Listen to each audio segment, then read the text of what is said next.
Designs. Today I'm in the studio and I am working on a springtime lantern. You can do this, and you can do it 30 minutes or less.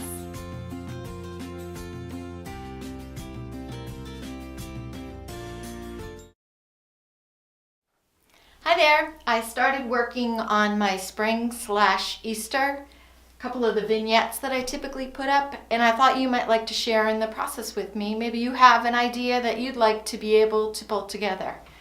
First thing is I tend to pull out some of my favorite pieces, and this candlestick in the back I absolutely love. I typically put it out every spring.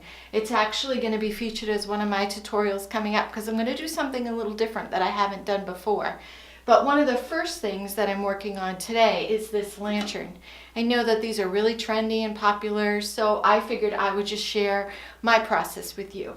The first thing that I'm going to do is actually put some moss in it. Now, believe it or not, it didn't originally come like this. I have put this together starting with some poster board. And one thing as you follow me, you'll find out that I love the versatility of being able to use pieces over and over and over. I know how expensive it is to buy some of these statement pieces, and therefore everything that I typically put in them, I like to be able to change out season after season. So this is another specific idea for spring. I will pull in some maybe St. Patrick's Day things and some Easter things, maybe some bunnies and some eggs, but for typical, I like it to just be spring. And then I'll switch out some of the core pieces to make it more of summer. But like I was saying, I started this, I actually measured the base of the lantern and I cut a piece of poster board. And then I took some of this dry foam. This was actually a cone that I had from another project. And I just, on a cutting board with a knife, I just cut a piece of the styrofoam.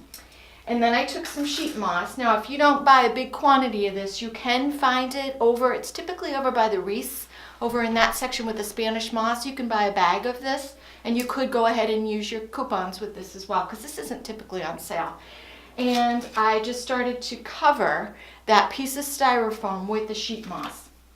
I used a little bit of hot glue, and then I also used some of these large greenery pins, and this just makes it easier to go ahead and secure the moss. And then as you see, this is just going to fit right inside of the lantern. Now, I've also pulled together some other things. The way my brain works, I like to have a wide variety of items out before me because I'm such a visual creator that if I don't know what I can't see what I have, then I tend to forget that I actually have it. So my idea is I have some of these really cool rocks.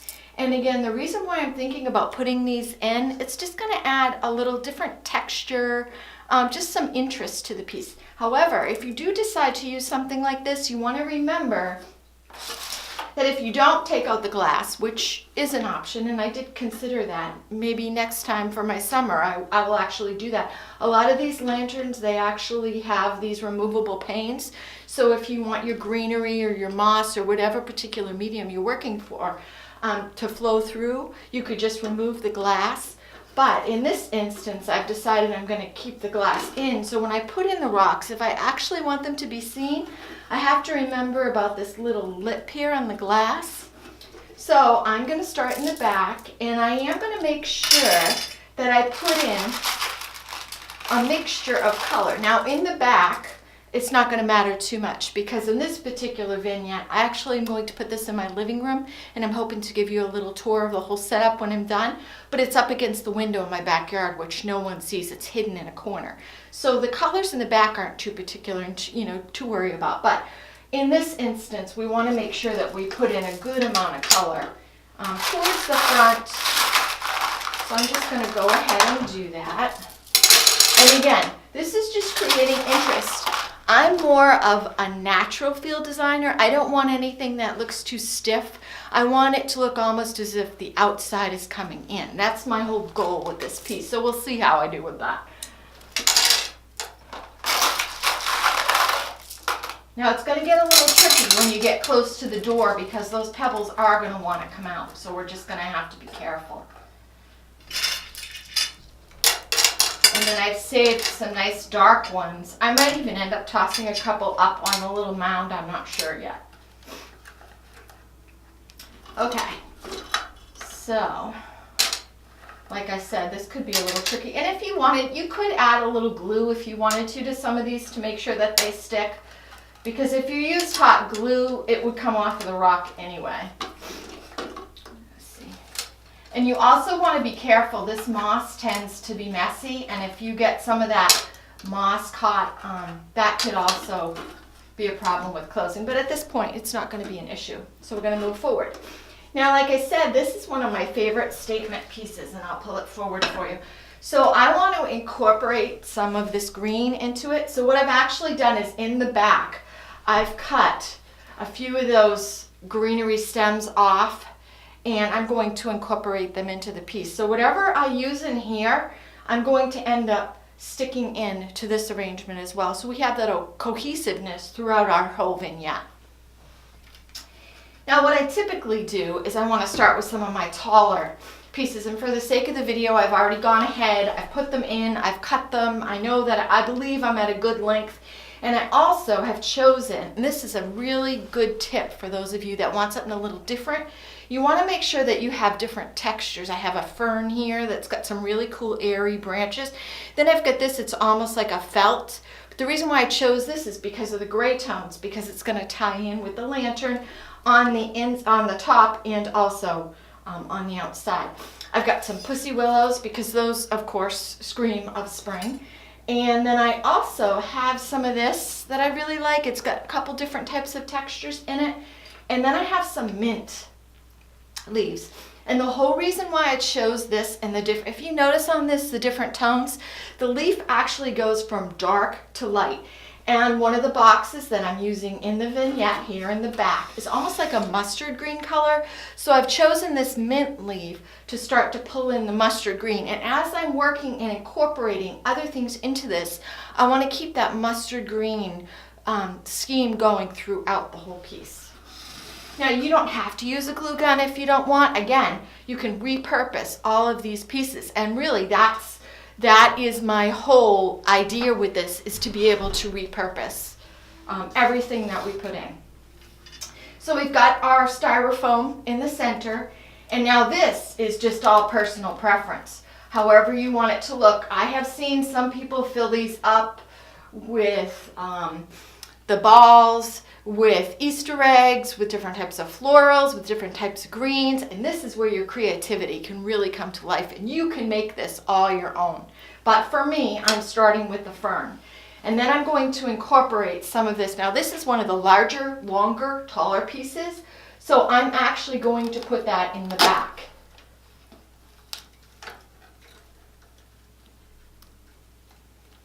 And really, you just want to start filling it up with the types of greens that you like. And don't be surprised is after you put a couple in, if you want to change it, switch it out, change it up a little bit. This is that mint that I talked about.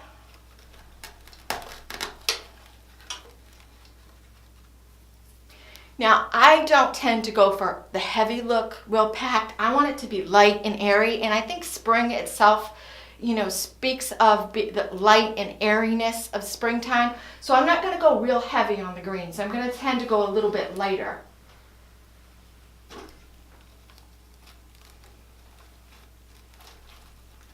And it is, in some spots, it's a little difficult to push in, but just be firm until you get it where you want it. Now, at this point, if you did want to go ahead and incorporate a bird's nest with an egg, you could do that. For me personally right now, I'm not going to do that. Some of the other things that I mentioned, I'm tying in a few of these. So I'm going to put one in the front. I'm going to put one over here. And again, this is the fun part. You're creating it. You're making your own design exactly how you want it to be.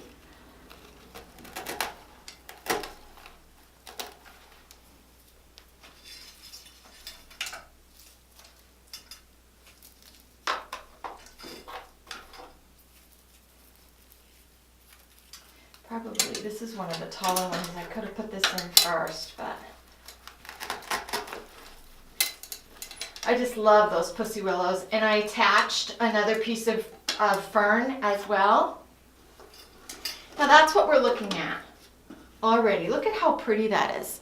Now you can, at this point, you could have fairy lights. I have some that are battery operated on a timer. I could go ahead and put that in if that's something that you're interested in.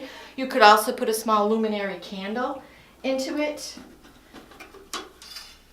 You could also add some of this reindeer moss. Now I have a tip for you, those that have worked with this. I did not realize that it becomes so dry if it's left, even if the package is left a little bit open, this piece is very, very dry. So I can no longer use this for a wreath. But I could go ahead and place this in here just again to add some interest and life. I'll get those out of the way to the PC. And it's, again, it's bringing in that mustard yellow that I'm looking for.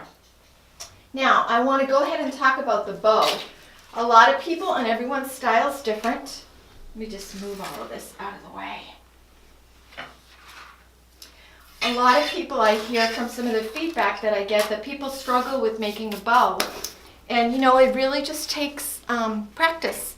And one of the tips that I want to give you today is when you start out, for the sake of the video, I have already got the bow made that I'm going to use on the top. But I do want to show you just one thing. People say, you know, my loops don't come out even. So this is just one little tip. What I typically do is decide how big I want my loop, my first loop to be. So I would hold it up there. I've specifically used this ribbon because I want almost like a saggy bow. I don't want it to look starched. Again, I want it to look very, very natural. So this ribbon, as you can tell, it's not super firm. And for this project, it was just what I was looking for. So I've made my first loop. Now what you want to do is you want to take your ribbon, and I do find it easier if I just drop the ribbon to the floor so I have plenty to work with. And you want to make your second loop, and then I have people say, I can't make the loops even. What you want to do is just take your fingers and put them in until you know that you've got them even. And you're pinching it from here on in, just pinching it onto itself. And then you just want to keep on building up the loops. If you want to get a little bit larger, you can do that. But one of the best points that I can share about ribbon bow making to check your loops, to keep the loops even, is just to slide your fingers in at each particular loop.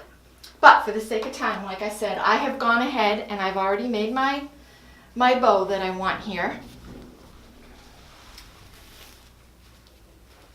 And if you notice, this loop is actually longer than the others, but I want it to droop, and I am specifically picking out the black because I have some black candlesticks that I'm also going to be incorporating.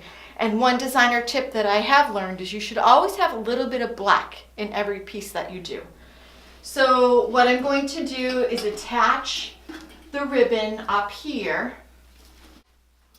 Now I would wait to cut my ribbon tail until I got this exactly. I have this one here, which I like the length. But this one, I'm actually going to have a little bit longer, so I would wait to cut that. And then I have gone ahead and I've put aside a little bit of the pussy willows. And what I intend to do is incorporate these, and just, again, for the sake of time, I'm just pulling it up there. Like so. Just, again, to give it a natural, hopefully I can just leave that there to show you, a natural look. And then I would probably myself cut the ribbon right about there. And you don't have to dovetail it if you don't want. Some ribbons, when you start to work with them, you'll realize that they fray. I even think the fray would kind of be cute on this particular piece. So, I hope you've enjoyed this quick little tutorial on how to pull a lantern together for spring.